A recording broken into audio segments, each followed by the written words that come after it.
looks the way it does? What causes the different colors of the rocks?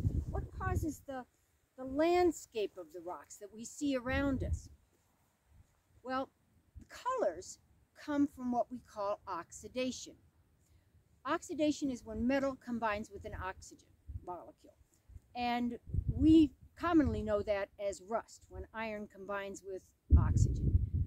And that's a rusty red color, right? But iron oxidizes in a few different states. So it isn't always bright red. Sometimes it's a yellow and sometimes it's a gray, depending on its oxidation state.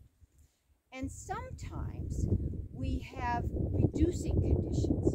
Reducing means that the rocks were lithified, formed into rock under oxygen poor conditions, like they were buried down in groundwater. Rocks formed under those conditions, sedimentary rocks that is, tend to form blues and greens. Now, that explains the color, oxidation and reduction. But what about this kind of soft, rambling landscape that's cut into so many different areas? Well, that is something we call badlands. That's the definition of badlands. Badlands are when you have highly dissected drainage, meaning there's lots of places where the water cuts down, which you can see on this cliff right here, and they're cutting down into soft sedimentary rock, easily eroded rock, and this area is full of it. Another thing is, I told you earlier that there's bentonite clay in these rocks.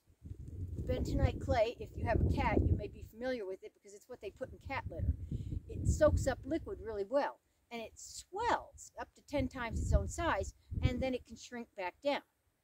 So what this means for the rocks is, one, if you have bentonite clay in you and it's trying to swell, it tends to cause more erosion, right? It breaks the rock apart. The other thing it does is it makes it hard for plants to take a hold, right? If you've got roots in the ground, you don't want the roots exposed by cracks and covered up later. So you tend to get these areas with very few plants, sort of mostly rounded hills, lots of dissected drainage, and we call those badlands. So now I've explained to you the colors, which is from reduction and oxidation, and the morphology, the landscape, which is the cutting down into soft sedimentary rocks, basically with water, and with the additional presence of bentonite causing there to be very few plants and lots of additional erosion.